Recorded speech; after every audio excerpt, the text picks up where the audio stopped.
Welcome to the Gita in Action podcast. My name's Radha.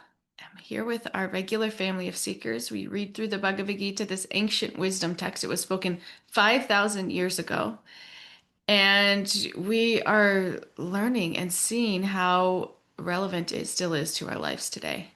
And it's transforming our hearts, upgrading our consciousness. And there's something special about coming together and doing this together. So thank you all for being here and going on this journey, committing to this journey. We do this at 7:30 a.m. on Mondays and Thursdays. So it's a commitment. It's a commitment to wake up and to make this your weekly routine. But it pays off, and we see that. We see that in our material lives and we see that in our connection with Source.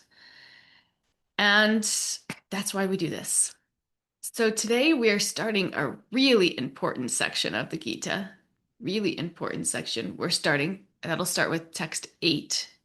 We're starting with text 6. We're going to start with text 6. But when we start text 8, we get to this verses, this series of 4 verses that are like, they call them like the nutshell of the Gita. They're really important verses. So I'm excited to start that with you all today. But we'll start with text 6. So 10.6 is where we're starting. And before we do that, Stella, are you able to say your prayers for us today? Sure. Okay. Um, Om Jnana Timirandasya Jana Jana Salakaya Chakshuran Militam Yena Tasmai Shri Guruve Namaha Nama Om Vishnu Padaya Krishna Prastaya Bhutale Srimate Bhaktivedanta Swaminiti Namane Vanchakopa Tarubhyascha Kripa Sindhubhyeva cha Patitanam Pavanebhyo Vaishnavebhyo Namo Namaha Shri Krishna Chaitanya Prabhu Nityananda Shri Advaita Gadadhar Shri Vasari Gaur Bhaktavrinda Hare Krishna, Krishna Krishna, Hare Hare, Hare Rama, Rama Rama, Hare Hare. Bhagavad Gita ki jai. Jai. Thank you. Thank you. Okay, we are going to start with text 6. So 10.6. Whenever you're ready, Stella. Mahasaya Sapta Purve Katvaro Manavastata Madhava Manasajata Yesham Loka Imaha Prajaha. The seven great sages, and before them the four other great sages and the Manus, the progenitors of mankind, come from me, born from my mind, and all the living beings populating the various planets descend from them. Thank you. Second, let me just pull up my notes here. I thought I had them pulled up. Okay, so in this verse, Krishna's making something very clear. Ultimately, everything comes from him. Not just a few things, not just some spiritual beings, but everyone. So the great sages, the Manus who populate the universe, and all other beings trace their origin back to him. And if we really think about this, we all can relate to feeling like proud of our roots. Or even, there's those like ancestry stations or little businesses that pop up where you can go research, how and see how far you can go back and what your people did before you and that can be kind of like exciting. I know my aunt did that for our family and it's like, oh wow, we had a person who was high in the government and it's like a whole thing. This is natural, it gives us a sense of identity. But what Krishna's doing here, he's inviting us to go even deeper than that. And saying if we really want to trace our roots all the way back, we eventually will reach a point where our origin isn't material at all.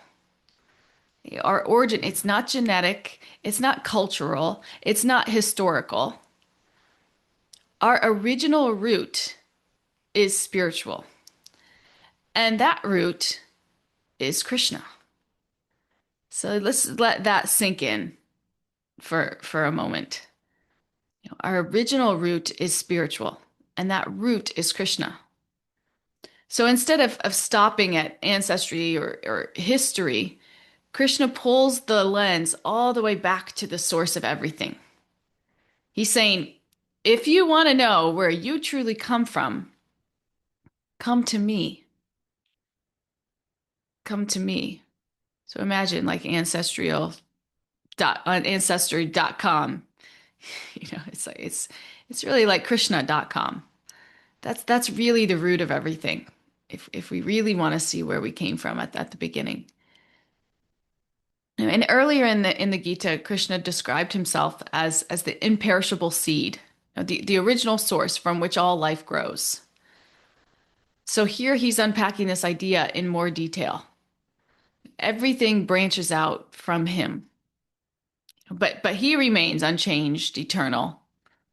So this is the heart of the verse. Krishna is the source of everything, and that means he's the source of us too. And when we understand this, our sense of identity shifts. We're no longer just products of circumstances or history. We're really connected to something that's internal, intentional, alive. So this happens when we start to, again, identify more with this eternal part of ourselves, this eternal being, our soul, than overly identifying with this material package. So Krishna's inviting us to this shift. And after hearing this, you'll probably never think of ancestry.com or any of those little centers the same.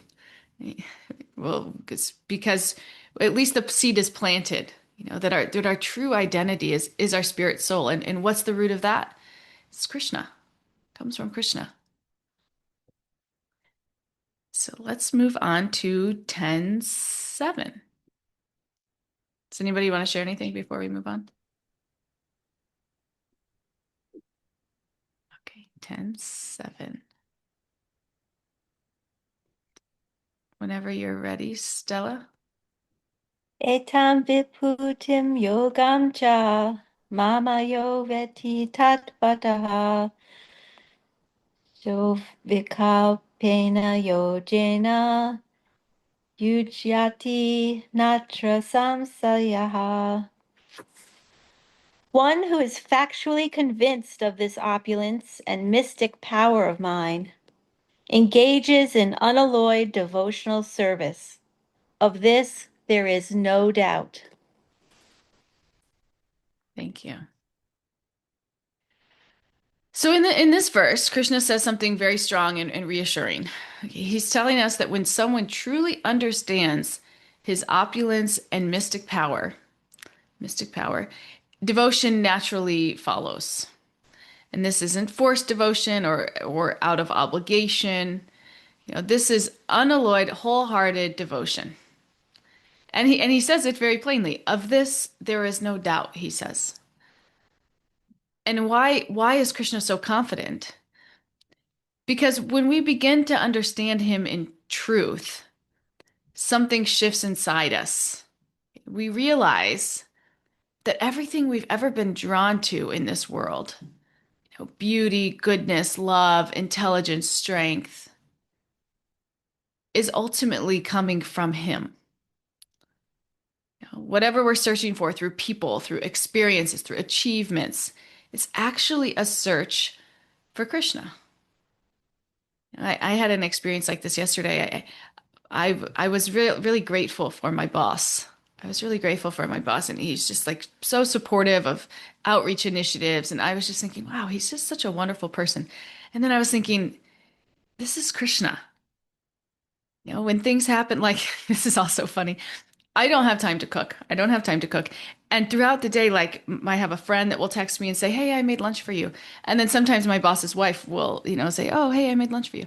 And so the past like 3 weeks, I've literally just been subsiding off of meals that devotees cook for me. This is like just like because I just have not had a second to cook. And and it's like it's beautiful, people do nice things for you. But when we're devotees, we should see this as Krishna taking care of us. And we definitely appreciate the people that are there for us and support us and show us that love. And but we understand that the root is Krishna. Krishna, this is Krishna smiling at us. Krishna is taking care of us because everything is Krishna.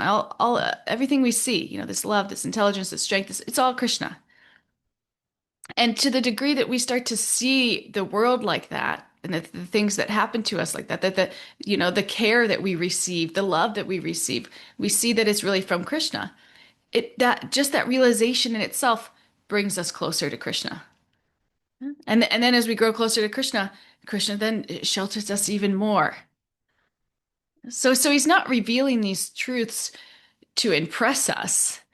He's revealing them to increase our attraction to him. And that's exactly what we see happen. Every time I, have a sit down to a meal that was just provided for me, that like I was like, oh, I literally had no plan. I was going to bring nuts and apples for lunch, and then I get there and it's just like provided for me. It's wow, Krishna is really taking care of me. I just feel that closeness, and so this is meant to create connection. And when we truly understand that Krishna's the source of everything, that there is no reality separate from him, then surrender it doesn't feel like a loss. It just feels like it's just natural. It's just organic. It's just intelligent. It's a heartful choice that we make because we experience that relationship firsthand. We see how much shelter and connection is available in that relationship. And it's like, yeah, of course I'll surrender my life to you. Why wouldn't I? I mean, you think about all the things that we surrender our lives to just in the name of like trying or wanting something that we can take shelter in or believe in. Things like money, it's like, no, Krishna's everything. Everything that we're experiencing, it's Krishna. So even the money that we make, when we can start seeing money like this, Krishna, this is Krishna's money. Krishna gave this to me. And we like to think, oh, like I made this money. I worked so hard. No, this is Krishna's arrangement. Any good that comes your way, this is Krishna taking care of you. And even the bad that comes your way, that is Krishna taking care of you. The so-called bad that it comes your way, that is Krishna taking care of you. So the more that we see this, the more that we are just drawn in closer to him and the deeper that our relationship becomes until it's like, yeah, take control of my life, please, Krishna. That's all that I really want. And so earlier in this chapter, Krishna said that knowing his position frees one from sin. Remember that verse? I think it was the third verse. Here he goes further. He said, freedom from sin isn't the goal. Loving devotion is. Spontaneous devotion is the real perfection of life. That's the goal. Not just to be freed of sin, just to be freed from sinful reactions and the cycle of birth and death. That's not the goal. The real goal is spontaneous devotion. The real goal is relationship. And we experience this in the material world all the time. It's like it doesn't even matter, that what you're doing, but who you're doing it with. This relationships can just take you so high.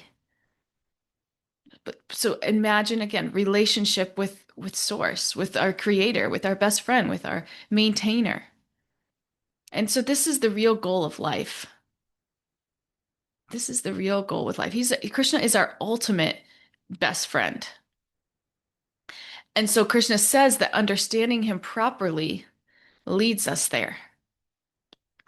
Understanding him properly leads us there.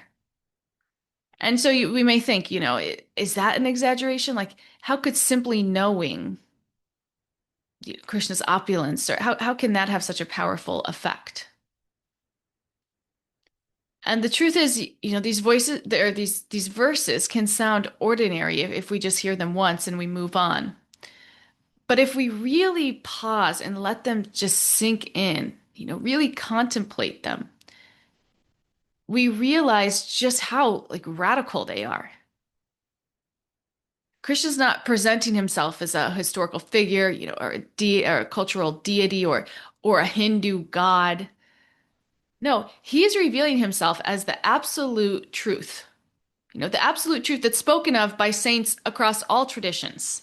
This is who we call Krishna. I mean, it's all attractive. This is who we call Krishna. And now he's expressing himself in the most personal, endearing way. So this absolute truth is full of these six opulences: fame, strength, wealth, renunciation. What are the other two? Renunciation. Um, Somebody help me out here. What are the other two? Beauty, Beauty. And what's the last one? knowledge. Knowledge. Thank you. Okay, he's full of all these things. All of those things he's completely full of. He's the absolute truth. This is the absolute truth. Do we know anybody else that's completely full of these six things? Right? But now he's expressing himself in this most personal, endearing way. Right? So the person that imbibes those things all to the fullest extent. We see little glimpses of those things in this material world, and we're automatically attracted or enamored. Again, this is like we were talking about, like every Hallmark movie ever. We're so attracted to the Prince of Wales, and it's just all this opulence. But it's like the source of all opulence, the holder of all this opulence wants a personal relationship with us. The person who exhibits all of these opulence in their fullest manifestation wants a relationship with us. And when we understand that, it's like, how could someone not fall in love with a person like that? The being who is just all attractive, all loving, personally concerned for us. This is like the ultimate Prince Charming. How could you not fall in love with a person like that?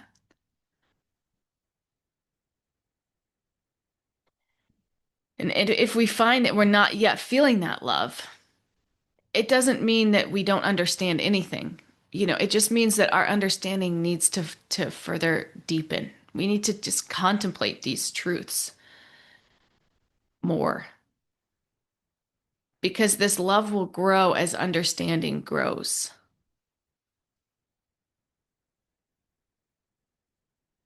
Because we know that this happens to us. We are attracted to little bits of opulence. Everybody would love to be friends with like their favorite celebrity singer, or you dream of these things. They have so much talent, so much wealth, so much beauty.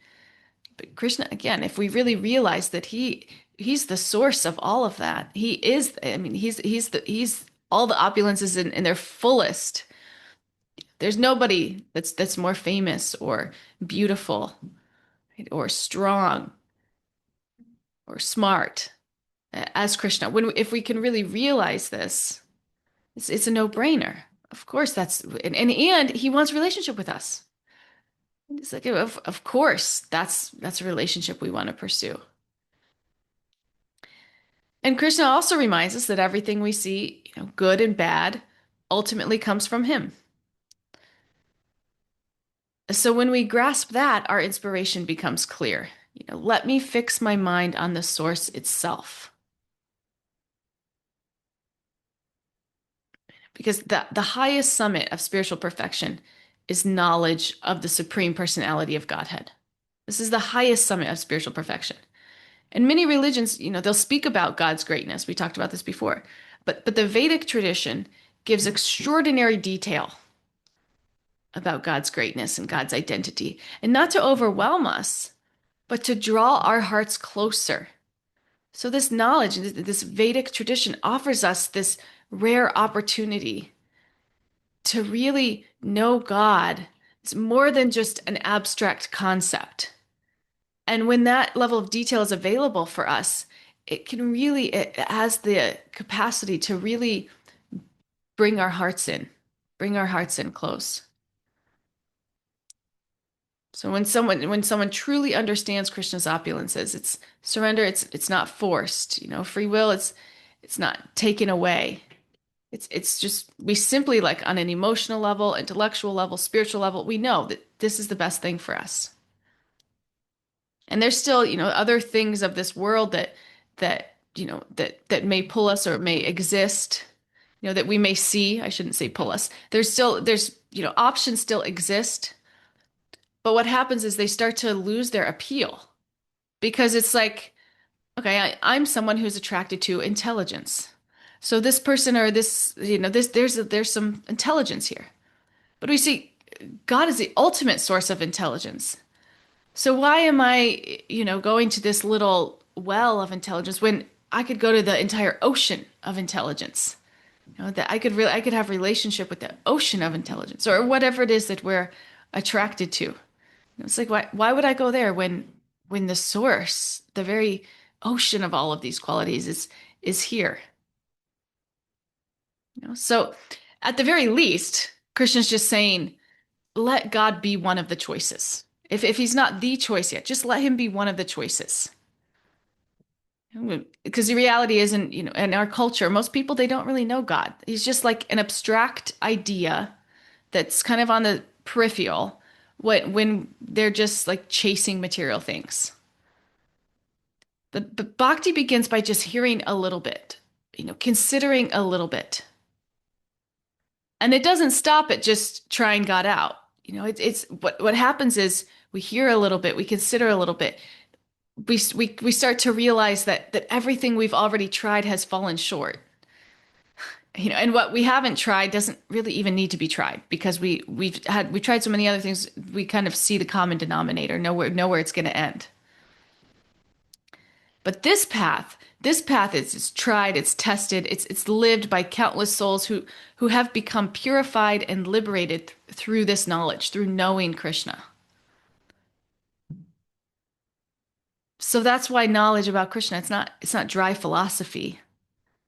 It's hearing about how wonderful he is. It naturally increases our devotion. And as that devotion grows, the mind becomes steadily and lovingly fixed on him. And we have to know somebody to fall in love with them. Or it's when we fall in love with just the idea of someone, it's not rooted in very strong conviction. But when we really come to know somebody, this is where we really have this love is born. And Krishna, he promises here, and he says it with complete confidence. There is no doubt. There is no doubt this devotion will grow once you know me, once you really know me. Does anybody want to share anything before we move on? Yeah, just that distinction or that evolution from knowing about Krishna to knowing Krishna. And you really got me thinking about, well, what does that mean to know Krishna and how deep that can go. Yeah, yeah. I And what's also your like, yeah? oh, go ahead. I just want to hear what your realization is around that. Oh, that was pretty much it. Okay. Uh, but I mean, just what you really kept going on that, like how we start with knowing about, and then we come to sort of know someone, but to really know someone, what does that mean? It goes deep, and it can take years. Yeah. Yeah, even a long marriage, we're still learning about each other. Yeah, for sure. Yeah. Yeah. I really like factually convinced in the verse. Mm, It's not just a sentimental, I mean, sentiment is there, but maybe not even at first. But when you, that's another thing to know. It's like based on fact. Like it yeah. can't, fact cannot, people try to ignore facts, but facts can't really be ignored after a while. I mean, it's once you know it's a fact, you become convinced because it's true. Krishna is the absolute truth. Yeah.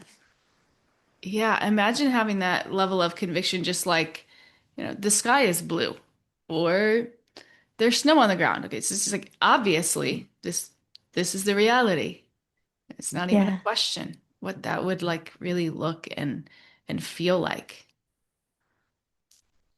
And what a person with that level of I, conviction, what what their life looks like internally and externally.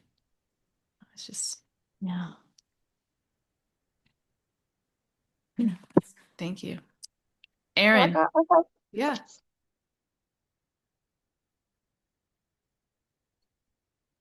Aaron? sorry, I thought somebody else was chiming in. Heidi Bull, I really love what you were saying. Hold on, I'm back now. What you were saying about just all the little ways of seeing Krishna show up, and you know the surprise lunches and all of that. I actually got rejected from a job yesterday, and I really kind of felt like, oh, well, Krishna didn't want that. Like, um, and I feel like, rejection still sucks, but I feel like it is maybe like even the first example where something like seemingly negative, I like instant, maybe not instantly, but almost instantly, pretty quickly took as like, all right, well that's not Krishna's plan for me, um and like on paper, like what you're saying, like yeah, it was more money, and it was um maybe a like great learning opportunity, like something different, but um it also would have been a really not great commute. And I don't know what something like that would do to like my sadhana and like my like yeah, so yeah, trying to trying to like take the good and the bad as like, oh, okay, Krishna, we'll see what you have in store. Yes. Wow, that's so beautiful. And that is, I think, part of the answer to our question of what a person who really knows God, how they go through their days internally and externally. And that is it. They're not saying, "Oh, this is what I wanted, so I'm excited about this. This isn't what I want." They're saying they're seeing God's hand in everything, and they're grateful for it because they just have that level of trust that Krishna is my protector, Krishna is my maintainer. Krishna's in charge of my life. So whatever happens, I know it's for my benefit. My benefit meaning it's going to bring me closer to Krishna. There's no doubt. There's no doubt. Yeah, trust. Stella says trust. Yeah, yeah.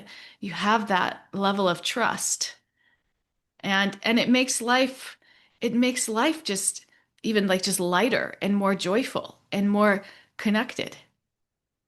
I feel the same way, Aaron. I can relate to you. I'll do outreach events, and I've tried outreach events, and not a single person shows up, and I'm like, oh wow, okay. And that used to like kind of hurt my ego a little, like, okay, maybe I won't do this again. Or but now it's like, okay, that wasn't Krishna's plan. Let's try over here and see what Krishna's plan is. It's just like, oh, interesting. And then as things go, you start to understand, oh, okay. Yeah, that wasn't Krishna's plan. I see now why that wasn't Krishna's plan. It's just like it makes life like fun and exciting, and we don't have to take things personally because we know, okay, there's a greater power out there that's taking care of us, and this person is personally curating our experience to draw us closer to him because that's what we want. Once we decide that's what we want, forget it. Krishna's taking care of it. Yeah, we're fortunate. No, I know, and you say that too, right? Like once you surrender, like once you put that out in the universe, right? Like you'll see it. And I don't feel that I have that level of trust, but I've definitely been like praying to have a little more trust every day. And it is, you know, it's nice to stop and see even in like something maybe seemingly small that like, oh no, that's an example of that trust or of, and just like really taking that time to acknowledge it. So I appreciate that. Yeah. And just the fact though that you in that moment even you could cultivate that realization. I mean, that's huge. Because in that moment you could feel totally and you probably did feel disappointed and but that could bring you to a pretty low spot, of self-pity and making it all about you. And, that's where we don't want to go. That's like the danger. Don't enter here. We want to stay in this place of this is Krishna's arrangement for me, and I trust he has something, something much better in mind for me, something that will bring me much closer to him. And he gives us these opportunities to even cu- cultivate these realizations. Then because it's this that brings us closer to him. So that's the way we need to start to see life. Yeah. Did somebody else have something to share? I do feel like there was a Radha that wasn't Aaron right before Aaron asked the Yes, question. Hare Yeah. Krishna. It was Sure. me. I was just thinking, even though, you have to put full trust. When I first learned about Krishna consciousness, it was from a friend of mine that I was taking classes with. And she wasn't a regular attendee. She wasn't anywhere near a devotee, but she would go to the temple for festivals and just periodically. And sometimes she said, "Oh, I want vegetarian food, so I'm going to go to the temple." And she invited me to go with her. I said, "Okay." And I went and I was like mesmerized by Lord Jagannath. I didn't know who he Mm, was. I just was like, "Oh my God, he's beautiful. I know him." It was in my mm, soul. Um, mm, I'm very intuitive, and I just felt like I knew him from a past life because I've always believed in past lives. And I was like, oh, it's mm, just great. So I went home and I don't remember what it was, but something very subtle happened that I'd wanted to happen. And so after it happened a second time when I went to the temple, now this wasn't like I was going regularly. I wasn't chanting. I didn't know anything about what this was. I even thought some of it was just odd because I'd never known anything like that. Although mhm, I had always been attracted to deities since a child, I used to get in trouble for, having deities and sneaking them in the house. But long story short, I started saying every time I was like, oh, I need a miracle. I'm going to the temple. What a loving God Krishna is, because Krishna would perform some miracle in my life. It didn't have to be major. It could be something that I've been wanting to get my child to open up to me or whatever it was. I don't know what mm, it was, but it would happen. I was like, okay, I've got to look more into this, because what God is just going to bless me? I'm not worshiping him. I, you mm, know, this, it's got to be something to this. So these feelings that I've had to worship deities must not be wrong. Although I've been told that they were wrong, mm, I've got to look more into this. So starting to practice bhakti, people in the temple didn't know me. And because I dressed so modestly, they thought that I was a devotee from somewhere, mm, and nobody ever approached me. So my friend wasn't going regularly, but I started going regularly on Sunday. And nobody ever said anything to me but nod and whatever. So one day I asked someone, I said, I heard someone talk about a temple president. Who is that? Excuse me. And he happened to be there that day. mm, So I approached him and I introduced myself. And I said, can you tell me if you can get someone that maybe lives near me to help me understand these practices. And he says, "You're not a devotee." I said, "No." He said, "I've seen you. I just thought you were from another temple." I said, "Not at all. I don't know anything about what this is." So he told me, "Do you know about the chanting?" I said, "Only from what I've learned here." And he gave me, I already had purchased the Bhagavad Gita because I just love religious books. But so he gave me another set of beads and told me to chant for an hour Oh, every wow. day because I'm a meditator. I would always meditate Oh, in the okay. morning at 5 o'clock anyway. So I Yeah. said, okay. At first, I thought,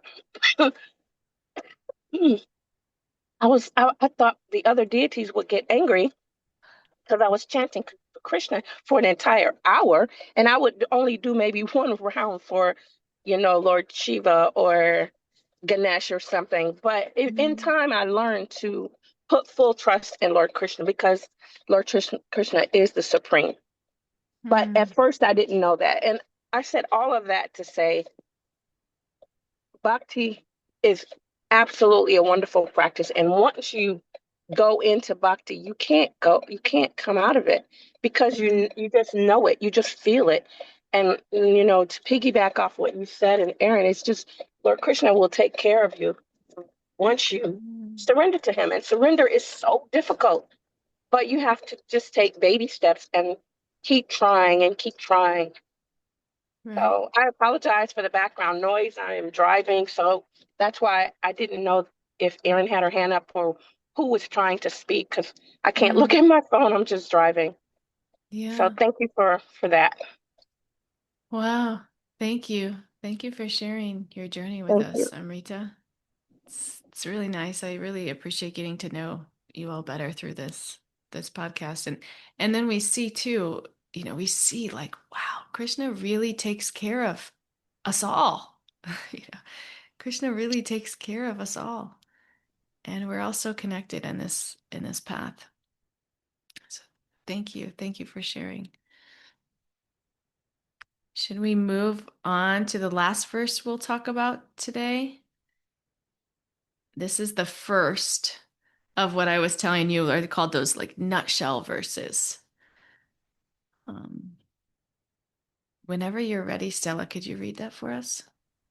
Aham sarvasya prabhavo mataha sarvam pravartate iti matva bhajante mam Buddha bhava samanvitaha.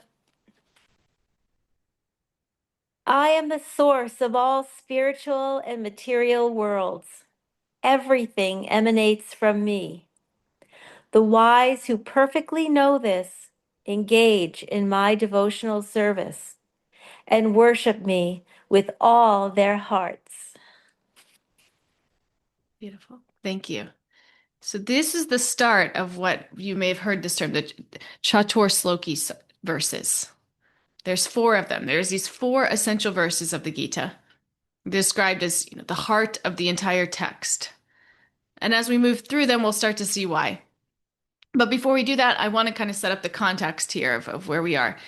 These verses are coming towards the end of Krishna's instructions. So right after this, Arjuna is going to respond with an understanding of everything that Krishna's talked about that feels almost complete.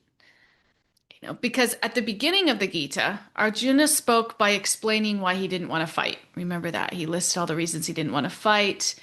And then after that, Krishna responds, and Arjuna's mostly just asking questions. He's looking for clarity. He's asking questions. And then, so here we're going to see a big shift. And this is the only point where in the Gita where Arjuna, he doesn't ask another question, but instead, after these verses, after these four verses, Arjuna's going to paraphrase what he's understood. He's going to reflect Krishna's message back to him.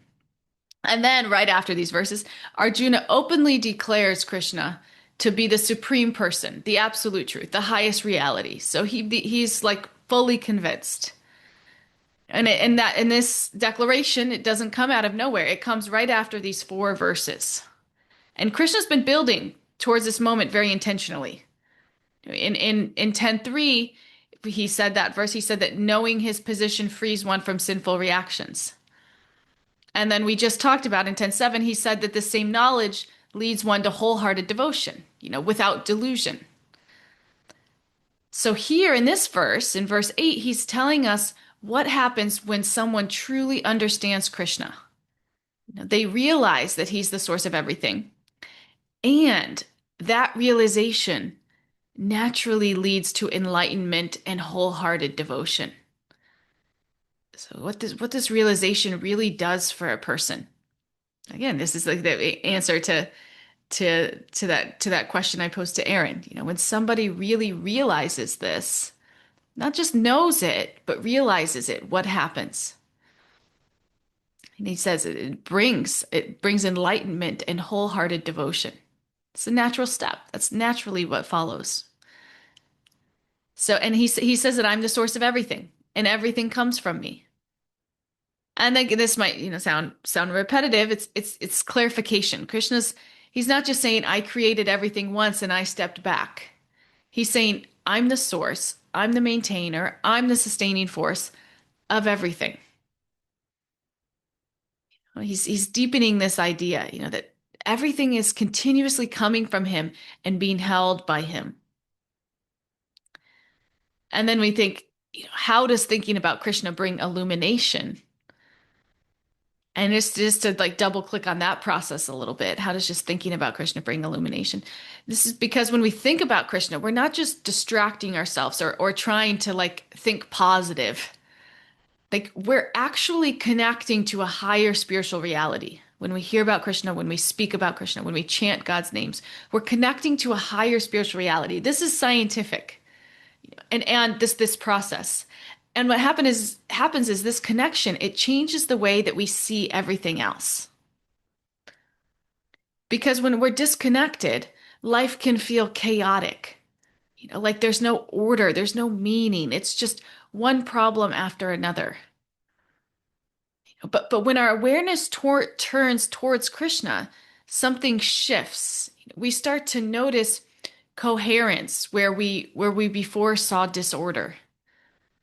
Life begins to make sense in a deeper way. And this happens because Krishna is the supreme person, the absolute truth, the source and sustainer of everything. So just when we think about Krishna, we're connecting with this living, loving being who is also all-knowing and all-powerful. And what happens is our contemplation, it becomes like a channel. And through that channel, Krishna illuminates our hearts with this spiritual understanding. It's like electrifying.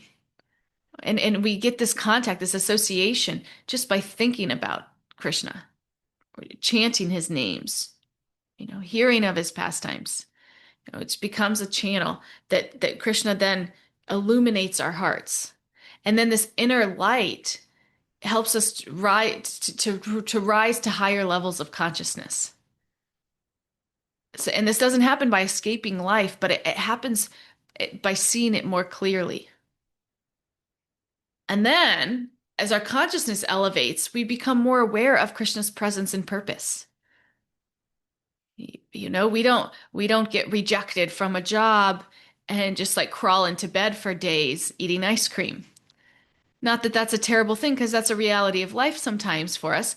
But once we start getting a little bit illumined, once Krishna, once we connect with that relationship and Krishna starts to illuminize our hearts, we start to understand, no, this is Krishna. This is Krishna. This isn't me. I don't need to just like wallow in self-pity. This isn't even about me. This is Krishna. This is Krishna's presence and purpose in my life. I'm trusting. He's in control. He's always present. He's guiding. He's blessing. He's empowering me. Even when circumstances feel difficult.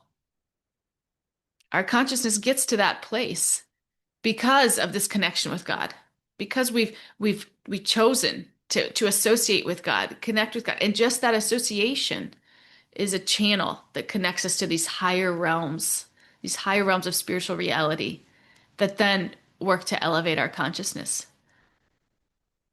And this changes how we experience distress.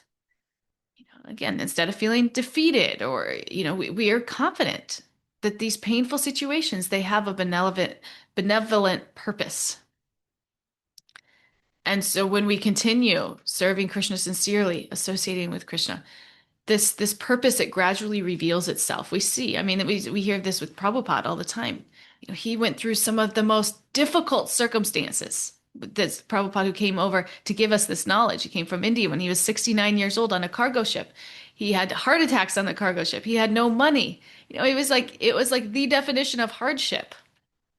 But because he had this connection with Krishna, Krishna was illuminating his heart. Krishna was guiding him because he had this connection with Krishna. And in that, when these hardships happened to him, yeah, he felt them. He's a person. He felt them. This is difficult. There's stories where he went back to the ship, to the place where he, would board the ship to go back to India, and just sat there and like contemplated it. It's like it's still difficult. But he knew, like at a very deep level, that Krishna was guiding his life, and that these setbacks were part of the journey. And because of that, these setbacks, I mean, the incredible things that he was empowered to do. Whereas if he just let those setbacks defeat him, it's like, well, we all wouldn't be here today discussing this knowledge. So this is what happens when we get that connection, and we start to experience life differently. We're not experiencing it on our terms. Right? We see ourselves as instruments for God. And it's no longer all about us.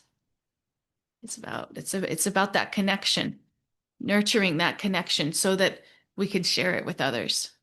And God empowers us to do that. Right. And so by Krishna's grace, these external situations, even the tough ones, become catalysts for this inner growth and this learning. And then what happens is, as our consciousness gets higher, we get an even clearer understanding of Krishna's all-attractive personality and beauty. This understanding naturally deepens our devotion. Love grows, trust grows, hope grows. I think about this often because when I first came in, I remember I was not attracted to Krishna book. I remember telling Borjan Prabhu this. Like, I just can't get into it. It just seems like a fairy tale, like just not real things. I don't find it very interesting. It's funny to like even to think back on that. And it wasn't even like very long ago. But as our consciousness grows, as our conditioning gets a little bit cleaned, we'll naturally become more attracted to Krishna's personality and beauty and pastimes. This will happen naturally because this has happened to me. And this is the fruit. This is the true fruit that Krishna, this is the fruit from the illumination tree that Krishna plants in our hearts. We start to just naturally become attracted. And this is what prepares us for the ultimate goal of returning to Krishna, and experiencing a life of endless love and fulfillment. So thinking about Krishna, it doesn't just offer comfort in this world. That was the whole journey that we went through. That was a whole journey, and that was a journey of relationship. It's not a journey of just comfort in this world. It brings this meaningful transformation now, and this incomparable spiritual reward beyond this life. Stella, did you have something to share? Yeah, and when you're factually convinced and you start living this, and you mentioned before, you naturally want to share it with people. It's actually not, you're sharing it just by being convinced. Because when you're attracted to the source of Krishna, and it just fills your whole life, and like everything you look at, every person you see is connected to him, people become attracted to you because that it shines out. And like you don't even have to say, oh, did you hear about Krishna? Like, Right. And people just like are like, what is it about you? Like we've heard that before. I I'll embarrass her and say I'm married to the living proof of this. Oh, It's really true. And I mean, people everywhere are just so attracted to Shraddhanjali. And it's because she's just exuding this love of Krishna. It's amazing. And they often like, what is your secret? You know, what is it? yeah. I take no credit for that. I don't. It's a mystery to me. It's in her. I just noticed that. Like, but the thing is, when I find that if like in a really bad situation, like if you have a toxic boss or something, like I got through that just by seeing, yeah, the Krishna's in her heart, and she's so deeply dark in the dark well. And but when you know about Krishna, you just I don't know, like she actually ended up hating me intensely because I would always look at her with like, oh, she's a child, like she's Krishna loves her, you know? Mm, And it allowed, and of course you got to stay away from snakes or they'll bite you, um, but it's just something about being connected to Krishna, just even when it's the most evil person, you just see them as like really sad, disconnected, but and yet somewhere in there, Krishna loves them. And when you know mm, about Krishna's love, allows you to, I don't know, it's just a more peaceful life. I don't mm. know what to say about that, but Yeah, definitely. Yeah, that I love that. It's not like this is just knowledge that we're trying to cram into our heads. It's transformational. Like it transforms the heart. It transforms the head. You know, the head receives clarity and direction. Just like you said, you see a person differently. You don't see them for their external package. You're not tricked by that. You still have to respond to that responsibly, but at the same time, you understand there's something they're much deeper than that external package. And in that we can love them. Yeah, it's beautiful. That's what this knowledge does. Thank you. Katie. that's what being convinced is. Yes, yes, that's what being convinced is. It's a being, it's the way you show up. Yeah, Bible. really love that. Thank you. Yeah, Katie. Thank you. Yeah, I thank you, Stella. That inspired me to share and a little background. Uh some of us who've been on the call for a long time may remember I used to talk about work more. And I think it's pretty clear that I have a very toxic situation at work. But a few years ago, I used to feel like, oh no, this place, this experience is making me a worse person. Like it's Mm, making me more like mean and cynical and manipulative because I too have to like play into some of this game. And then more recently, I realized, and I was so grateful that I feel like actually now with you guys' help and with getting closer and closer with Krishna, and I feel like it's making me a better person. Like wow. because I show up differently and I understand differently and understand who these individuals are more, like Stella was saying. And that was just recently, and it was really really nice and comforting, and yeah, so it just made me think to share it at this time. Yeah, thank you. Wow.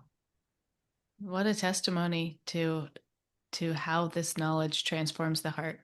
Mm. I mean, what more could you ask for?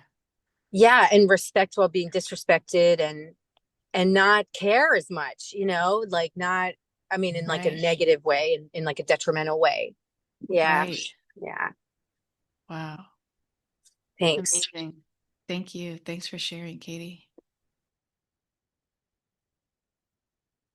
Yeah. Anybody else? Love hearing from Yesterday, you all. Yeah. Okay. Yesterday, I was reading and listening to this lecture, Guaranteed Protection of Srila Prabhupada. And it was so nice that the source of light is sunlight. And if somebody goes out and gets the advantage, yeah, then they get so many advantages of being in the sun, the gardening, your body, everything. But if somebody chooses to be in the dark, you can't get the advantage of the sun. Same, if you want to connect with the root, you want to know about Krishna, you want to, then yes, he will open the doors for you in so many ways that we have all experienced in past.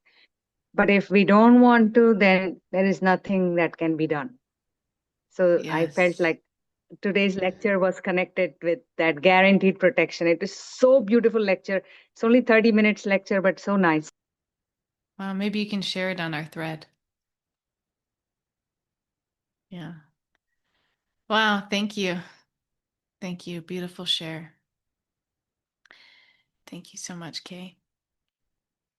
Any other final reflections before we end for the day? Close for the day? This could be a nice intention as we move into the weekend. You know, even Valentine's Day, and it's all about love, and we should understand this. Everything comes from Krishna. Everything comes from Krishna. There's no exceptions. He is our ultimate beloved. And when this truth settles in, not just intellectually, but personally, then this relationship stops feeling like a duty, and it just starts feeling like home. And this will happen for us over time if we keep showing up, and we keep hearing these truths in the association of devotees. Krishna will reveal this in our hearts, and we'll experience this firsthand. All we want to do is love Krishna. Yeah. Thank you. Thank you all. I will see you on Monday. About the retreat? Yes, okay. So women's retreat, there's still tickets. It's April 16th through the 19th, and it's gonna be amazing. We keep adding things to it, and it's going to be like a combination of connection, of fun experiences. We're going to have a sound bath, and we'll do creative play things, but most of all, when we all come together, this association of women, it's really such a strong, powerful energy. We just support each other, uplift each other. And that's really the theme of the retreat. So, and all the proceeds go to supporting women, supporting widows in Vrindavan who need care. So please come and be a part of this sacred gathering of women, April 16th through 19th. And registration is on the New Vrindavan page. So thank you, Kay. Okay, I'll see you all Monday. Hare Krishna. Krishna. Hare Bol.